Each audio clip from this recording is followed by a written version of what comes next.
Vedare tinokuchingamidzai zvekare kune chimwe chirongwa pano paZim Facebook Secrets and Confessions. Tadzoka zvekare nemamwe mamessages. Regedzai tibva tapinda mumamessages edu atadzoka takakubatirai. Message yedu yekutanga yakamira sekudai so: hanzi makadai zvenyu mukoma, ndinokumbirawo kuti munge muchindiposterawo nyaya yangu makavigawo chitupa changu. Inini mukoma nashi ndiri murume, ndine makore 29 years ekuberekwa. Nemari yandiinayo vanhu vazhinji vanotoshamisika kuti ko mari iyoyo ndakamboiwana sei uye zvadii. So I come from a very poor family, Mukomanashi, and I then told myself kuti I was going to take it upon myself to make it big in life, but ndainge ndichaya mukana. Zvino mukana wangu wakazouya mushure mekunge ndasanganawo noumwe murume uyu ainge achibva kuMalawi. Ndakabva ndachizotanga kutaura naye murume uyu. Ndakati ndatanga kutaura naye, then iye akabva azondiudza kuti aiziva munhu aikwanisa kundibatsira. Akabva anditi ndine umwe munhu uyu wandinoziva anokwanisa kukubatsira, but munhu uyu manje anoda mari yakawanda, ameno kana uchikwanisa manje. So ndakabva ndazotaura naye mundara uya ndikabva ndati no problem at all, kana kuri kunzi it is about money, maybe I can try to work. Saka panguva yacho iyoyo pandainge ndichishanda ndainge ndichiwana at least zvekuma 3.5. Takabva tazoenda kwairi ng'anga iya. Takati taenda kune ng'anga iya ndakabva ndazoudzwa kuti mari yainge ichidiwako yainge iri 14,000 rands. Ndikati 14,000 iyi ndichaiwana kupi? But mukuzonowirirana navo sekuru vaya vakabva vati yainge isitombori problem zvachose. Zvataikwanisa kuita ndezvekuti ndaikwanisa kuita sort of like a lay-by, ndichiti pashoma pashoma ndichivapa mari. Saka ndozvatakawirirana Mukomanashi, tainge toti pashoma pashoma ndichivapa mari. Then ndakati ndapedza kubhadhara mari iyaya ndopa vakabva vachizoti yainge yava second stage yekunoromba kwangu. Saka mukuromba kwangu ndakabva ndazonzi mhiko dzangu ndedzekuti ndinofanira kuti ndinge ndichingogara ndichirara nevakadzi kana kuti vasikana. But ndakazongoti kuna sekuru zvainge zvisingaiti kuti ndinge ndichirara nevasikana vanenge variwo under age, because ivo sekuru ava vainge vakati vasikana vavaida kuti ndinge ndichizosangana navo pabonde kutanga pa 13 years kunosvika pa 19 years. Ndikabva ndati 13 years sekuru ndinosungwa nemutemo, because ivo vaiti at least ava vanenge vaine 13 years zvibereko zvavo zvinenge zvisati zvakambotakura mwana. Saka at least mhiko dziya ndaikwanisa kuzoti pose pandinenge ndichirara nemwana we13 years ndinenge ndichizadzikisa mhiko dzangu, because ndinofanira kunyanya kugara ndichingosangana pabonde nevakadzi avo vanenge vasina kumbogara vakabereka vana. Saka ndakabva ndazotaurirana navo sekuru vaya vakabva vanditi ipapo alright, unorevesa kuti unge uchizosungwa hazviiti.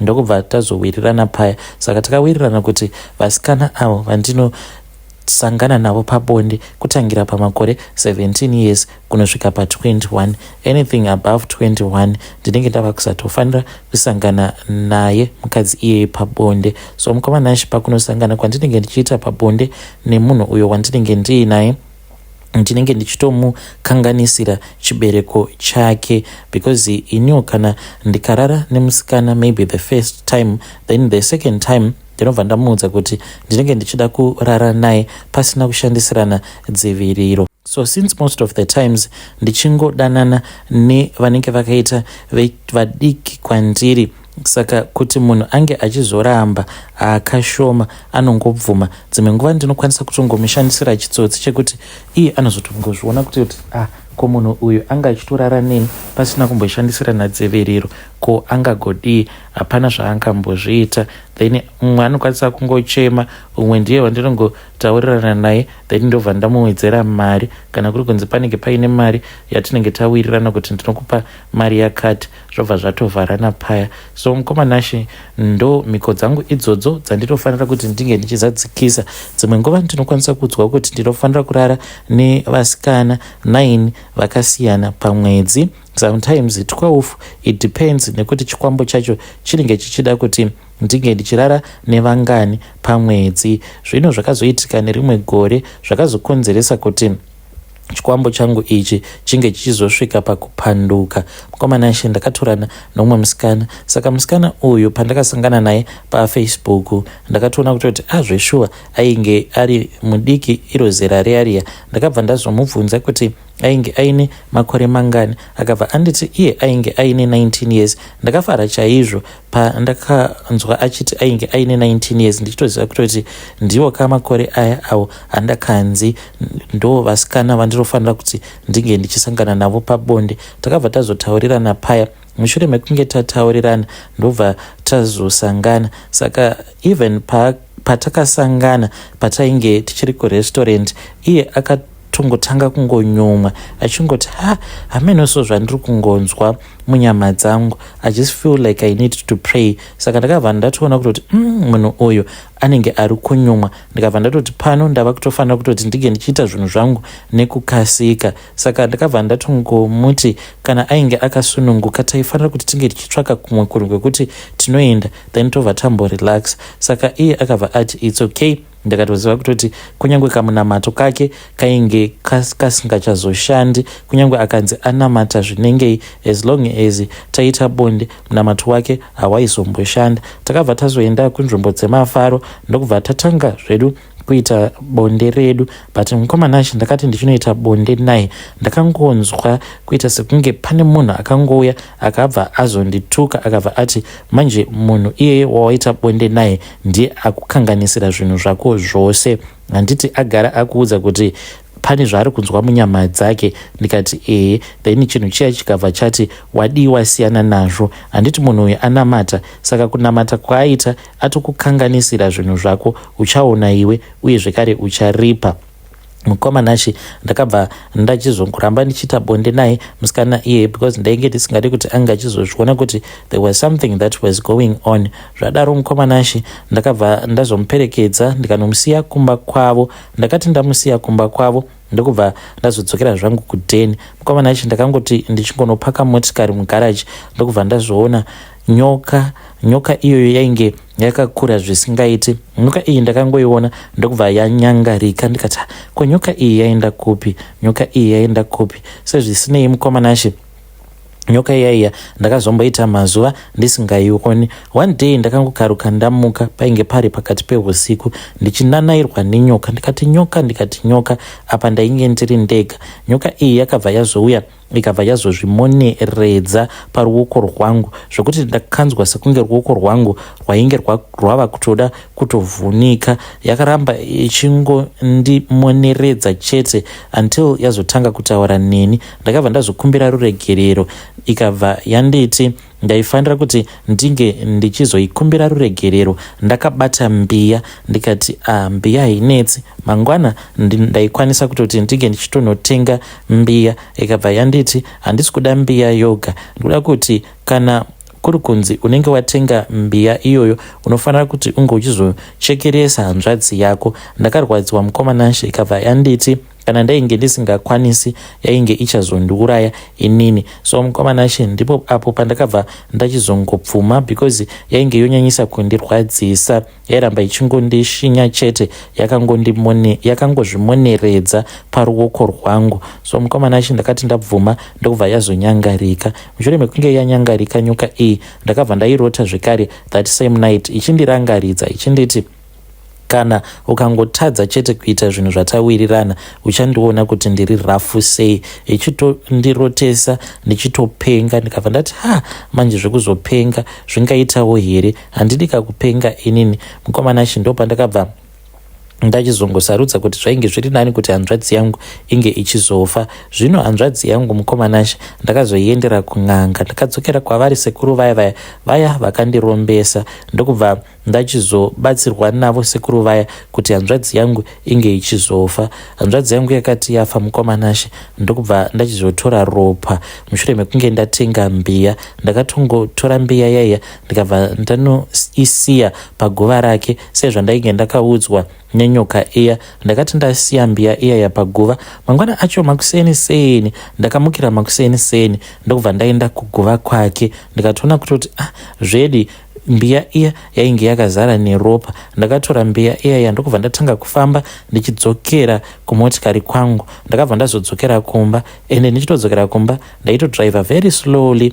Apa mbiya iyaya ndainge ndakatoisa papassenger seat ndisingadi kuti ropa riya rainge riri mumbiya ringe richizodeuka. Ndakati ndasvika kumba mukomanashi, nyoka iyaya ndakatonzwa ichitotanga kutotaura neni kubva zvandakasvika pamba ichitonditi ndanonokerwa kani, ndanonokerwa. Mukomanashi ndakangoti ndichingonoburuka mumotikari, nyoka iya yakabva yabvuta mbiya iya yandainge ndiinayo ndokubva yanyangarika. Mukomanashi mbiya iyi ndakazoiona, this was the last year after so many years. Saka mbiya iyi pandakaiona ndakabva ndaitora nekukasika, because pamba pangu pane vamwewo veimwe church avo vakandikumbira kuti vapote vachiita mabible studies nemachurch meetings avo mugaraji mangu. Saka ndakabva ndangoitora mbiya iya yandikati vanhu vanozoiona vakati ndiri musatanist. So ndakabva ndachizotora mbiya iya ndokubva ndazoenda nayo mubedroom mangu.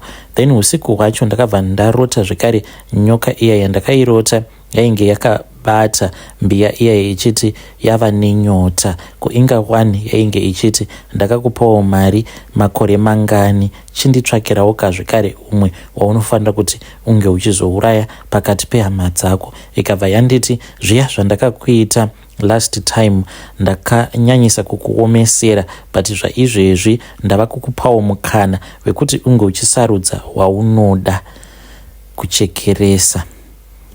Hey, vedare ndo message iyo yandakatumidzirwa ichibva kuna mukoma vedu. Ngatizame kuti tinge tichitaura navo mukoma vedu ava mucomment section. Zvakangoma hazvo vedu we. Strange things indeed they do happen in this world. Kuti ungochekeresa just like that. Anzi ndakachekeresa hanzvadzi yangu. Ngatizame kuti tinge tichitaura navo mucomment section. Ndekeza iti vataenda panyedu inotevera. Nyedu inotevera yakamera sekudai so. Hanzi makadi zvenyu mukoma, ndinokumbirawo kuti munge muchindiposterawo nyaya yangu makavhega chitupa changu. Inini mukoma ndaimboshanda samaid. Saka ndichishanda samaid kudaro ndakazosvikawo pakunoita bonde nemurume wamadam boss vangu. Zvinova zviri zvinhu zvekuti zvinondirwadza. Mukomanashi right now ndiri munhu wekuti ndakazoroorwa nemurume ane mari dzake. Tiri kugarawo muno muSouth Africa uye tinotogarawo mumagated estates. Mukomanashi, but kana mukaona mashungurudziro andinoita maid uyu ndakatoita kutotora kubva kuzim, handimbomupi kana freedom. As you all know kuti mumagated community mune mitemo yakasiyana siyana. Saka ndinotomushungurudza ndichitoziva kuti hakuna kana kwaanokwanisa kumboenda akanotsvaka basa, because I can do that and there is nothing that she can do about it. Dzimwe nguva ndinomutuka, dzimwe nguva ndinokwanisa kuzomupa pay after kana kuti 2 months kana kuti 3 months. Like last month amai vangu ndo vakazotondikumbira vakabva vati nhai mwanangu ko hauchamubhadhari here, nekuti amai vake ndanzwa nekungofonerwa naamai vake vachiti havana kana chokubata, ko wadi wangomubhadhara. Ende muone zvenyu mukoma munoyo hakusi kunzi ndombomupa mari yakawandazve. Dzimwe nguva ndinokwanisa kungomupa 4,000 apa nebasa raanoita unoshanda kani, chisikana chinoshanda ichi, but ndinongotya kuti kana ndikanyanyisa kumupa freedom anokwanisa kuzosvika pakurara nemurume wangu sezvandakaita. Yes, yangu yainge iri mistake and I believe that God forgave me, but what if uyu akarara nemurume wangu obva azonditorera murume wangu, because vanhu hatifanane. Inini I realized my mistakes earlier on and I told myself kuti I was not supposed to do it anymore. Kokana uyuyu kana kuri kunzi akangorara nemurume wangu obva atoona sekunge this is her ticket to success, ndokusaka ndichimushungurudza. Ndinoda kumushungurudza and she must never think about getting close to my husband. Vedare ndo message iyo yandakatumidzirwa ichibva kuna vahanzvadzi vedu. Ngatizame kuti tinge tichitaura navo vahanzvadzi vedu. Zvakangoma hazvo vedu we. Unosvika pakupererwa. Hanzi haana kana off. She does not have an off day. hanziwo musi wandinenge ndatotiwo handei tese kuchurch, that will be her off day. She is always busy. Akomanaka mana musadaro akomana. First of all, you used to be a maid as well and you made your own mistakes, but ngatitaurei navo mucomment section. Ndekeza iti vataenda panyedu inotevera. Nyedu inotevera yakamira sekudai so hanzi makadi zvenyu mukoma ndinokumbirawo kuti munge muchindiposterawo nyaya yanguwo makavika chitupa changu. Ini mukoma nashi ndiri murume uye zvekare ndine makore 33 years ekuberekwa. Ndauyawo pano ndiine dambudziko rangu iro randiinaro. Dambudziko rangu mukoma nashi rakamira sekudai so.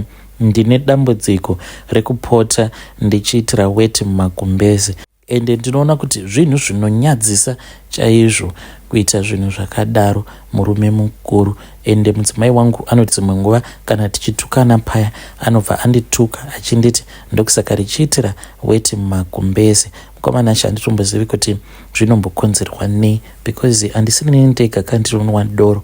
Vamwe varume 1 inga 1 vanonwa doro. Why is it vasingazoitiri weti mumagumbeze? Kweinini ndini ndakamboita sei? Mukoma nashi ndinoitira weti mumagumbeze, ende izvi zvinongoitika apo kana kuri kunzi ndinenge ndabva mukunwa doro. Dzimwe nguva ndotosarudza hangu kurara zvangu pasi, but still kunyange ndikarara pasi kudaro ndinotomuka ndakatoitira weti mumagumbeze. Vedare ndo message iyo yandakatumidzirwa ichibva kuna mukoma vedu. Ngatizame kuti tinge tichitaura navo mukoma vedu ava mucomment section. Hanzi ndikuda kuziva kuti dambudziko iri ndingaripedza nei? Ndofanira kuenda kuchipatara here kana kuti what am I supposed to do? Zvakangoma hazvo vedu we.